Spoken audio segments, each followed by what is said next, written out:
안녕하세요, 그린입니다. 아시아프는 만 35세 이하 청년 작가들만이 참여하는 아트페어입니다. 제가 참여하는 일부, 그 중에서도 평면 분야의 작가님들의 그림들을 몇 점 소개해 보려고 합니다. 순전히 제 주관적인 입장에서의 해석이고 느끼는 건 사람마다 다르다고 생각합니다. 특별히 더 훌륭한 작품이라기보다 제가 좀 더 이해가 잘 되고 공감이 가는 그림을 소개해 드린다는 점, 전시된 모든 그림들이 다 훌륭한 작품이었다는 점을 미리 말씀드리고 시작할게요. 그럼 시작합니다. 우선 입구에서 몇 발자국만 가면 있는 제 그림부터 시작할게요. 뉴욕 여행을 갔을 당시에 인상 깊게 봤던 풍경을 그린 작품입니다. 탑 오브 더 락 전망대에서 바라본 뉴욕 맨해튼의 빌딩 마천루는 석양이 질 때 금빛으로 물들게 되는데요. 저는 날씨나 시간, 빛으로 인해서 평범한 일상의 모습이 특별해지는 이 색의 변화를 담는 것을 좋아합니다. 반면 권현경 작가의 미드데이는 석양이 지거나 비가 오는 등 특별한 시간이나 날씨가 아닌 우리가 가장 흔하게 볼 수 있는 한낮의 하늘을 담담하게 담아냅니다. 구름 한 점 없는 이 푸른 하늘 아래 덩그러니 배치되어 있는 파라솔과 자동차. 이 적막하기 그지없는 풍경은 정신없이 돌아가는 현대사회에서 좀처럼 느끼기 힘든 풍경입니다.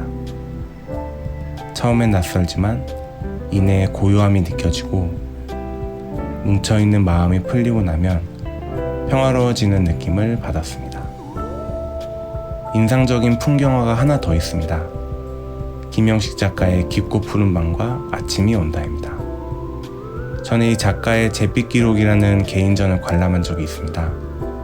20대 청년이라면 공감할 만한 생계의 문제나 인간관계, 외로움 등 작가가 겪었던 절망을 그림에 담았고 그 때문인지 잿빛 회색빛이 도는 그 풍경엔 늘 차가운 눈이 덮여있고 길 잃은 강아지는 늘 홀로 외롭게 있었죠.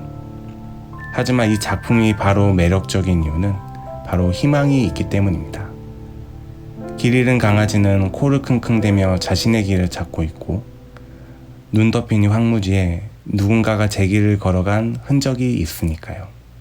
아침이 온다라는 작품도 제목처럼 길고 긴 어둠이 지나고 해가 뜨는 것처럼 그림에 보이는 어두운 밤하늘에 아침이 뜨려는 듯 노란빛이 희미하게 보이는 건 보는 사람에게 희망의 불씨를 주려는 것 같습니다.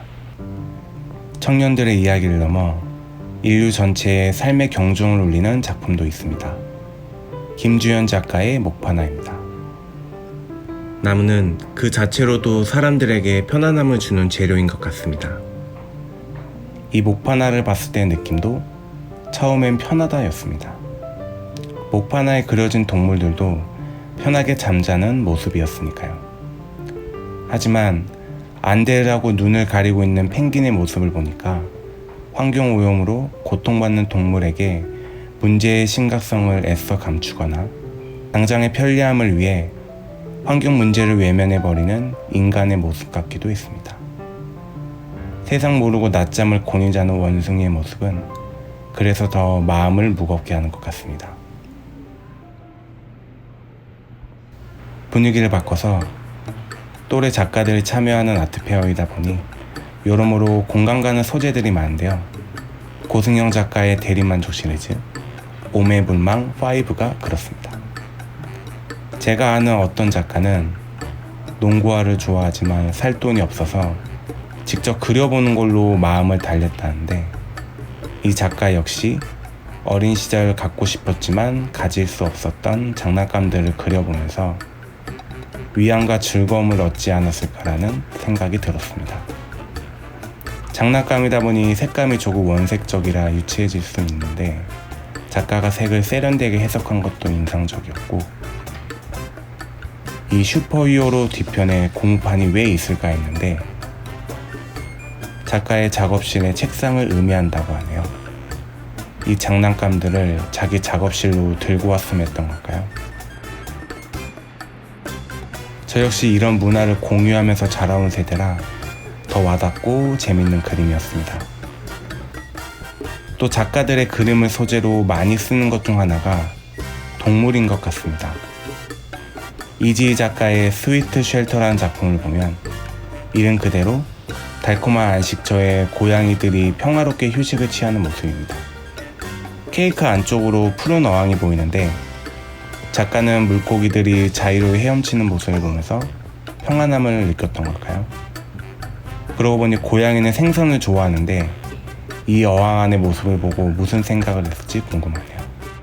고양이의 포즈나 표정도 제각각 너무 귀여워서 보는 것만으로도 기분이 좋아지는 그림입니다. 정현성 작가의 내 인생은 꽃밭이라는 작품은 더 다양한 동물들이 등장합니다. 작가는 인간의 마음에 존재하는 다양한 감정을 동물로 표현해서 작품을 만든다고 하는데요. 그래서 그런지 꽃과 풀잎들 사이로 다양한 동물들이 조화롭게 배치되어 있습니다. 개인적으로 색감이 너무나 황홀한 작품이라 생각합니다. 많은 작가들이 동물들을 소재로 한 이유가 무엇일까요? 제 생각엔 인간에겐 없는 동물들의 가식 없는 순수함이 아닐까 합니다. 그러한 모습들을 작가들은 그림에 담아내고 보는 사람으로 하여금 감동을 주지 않나 생각합니다. 동물을 조금 다른 방향으로 해석한 그림이 있는데요. 신주리 작가의 첫 여행이라는 작품을 보면 분위기가 조금 으스스한데요. 전시장 곳곳에 배치된 학생 아트 매니저 분들이 있는데요. 그분들에게 해설을 부탁했습니다. 그 이민 붕세대로 해서 가족들의 생계가 좀 힘들었다고 제가 추측을 하고 있는데 그 자체에서 나온 건 아닌데요. 가족들이 생활할 때 어디선가 철창에 갇힌 토끼를 봤는데 표정이 없고 그냥 가만히만 있던 모습이 자기 가족과 되게 닮았다고 생각을 해서 그 뒤로 가족을 볼 때마다 그런 토끼가 생각났다고 해요. 그래서 가족 얼굴로 토끼를 표현한 거고 이거는 가족끼리 첫 여행을 갔는데 그때 사진을 이렇게 표현을 한 건데요. 자기와 가족 사이의 거리가 되게 멀다고 이렇게 코멘트처럼 적혀 있었거든요. 그래서 이 작품 말고도 원래는 한 가지 더 저는 있는 줄 알았는데 일단 이거밖에 없었는데 전반적으로 채색도 우월하고 이런 작가의 유년 시절을 알 수 있는 작품이라고 생각합니다. 하얀 탈을 쓴 거는 이제 작가 본인의 모습이겠죠? 네, 저는 그렇게 명시되어 있는 건 아닌데 본인 말고 나머지 가족들은 다 토끼로 표현한 것 같아요. 철장 안에 갇힌 토끼의 모습이 가족들과 닮았다니 얼마나 고단한 삶이었던 걸까요? 매년 진행하는 행사이니만큼 작년에 봤던 작가를 올해 또 보는 경우도 있습니다. 김승환 작가의 그림은 참 반가웠는데요. 학생 아트 매니저의 설명을 들어보시죠. 이 작품 미개라는 작품인데 작가님은 이제 사람의 의식과 주관에 대해서 설명을 하세요. 그래서 이 핥는다는 행위 자체가 동물에게는 뭐 소통이 될 수도 있겠고 뭐 탐색일 수도 있겠고 근데 사람에게는 이제 뭐 먹고 말로 사랑을 속삭이거나 또 거짓말하거나 주로 그러니까 의식을 사용하는 그런 행위를 주로 하시죠. 그래서 그런 행위를 탐구를 하시면서 그런 작품이고요. 이쪽 같은 경우는 이거 세 개는 이제 작가님이 작가로서 권태감을 느끼셔서 다시 이제 기초로 돌아가서 인상주의 기법을 탐구를 한 작품이에요. 그래서 자세히 보시면 이게 한지의 크레용으로 된 작품이에요. 한지의 크레용. 그래서 인상주의만큼 이제 여러 색을 이제 병치해서 또 다른 이렇게 좀 따뜻한 색감을 나타내기도 하고 그리고 굉장히 빛이 강하게 느껴져서 만약에 뭐 집에 걸거나 그런 게 따뜻한 느낌을 자아낼 수 있을 것 같고요. 그리고 색감도 이제 꽃들의 색감이 주로 따뜻한 색인 만큼 더 빛의 느낌을 더 낼 수 있는 소재가 아닐까 싶습니다. 전 이 그림의 질감이 좋았습니다. 뭔가 소작업의 맛이 진하달까? 색감도 햇빛을 받아 전반적으로 따스한 느낌이 돌지만 초록색이나 파란색이 조화롭게 들어가 있고 소녀가 무엇을 말하려는지 꽃이 어떤 의미인지 해석은 다양하겠지만 그림 자체만으로도 너무 아름다워서 다음 신작도 궁금해졌습니다.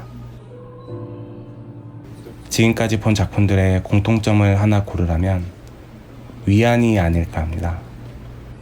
그림을 그리면서 본인의 꿈이나 추억, 결핍, 슬픔 등을 어루만지고 보는 사람 역시 위로를 받고 삶의 에너지를 얻고 가지 않나 생각해 봤습니다. 이제 곧 주말이네요. 1부는 8월 4일까지 열리니까요. 직접 방문하셔서 멋진 작품들 실물로 보고 가셨으면 좋겠습니다. 시청해주셔서 감사합니다. 궁금한 점이나 느낀 점 있으시면 아래 댓글로 남겨주세요. 구독과 좋아요도 부탁드립니다. 감사합니다.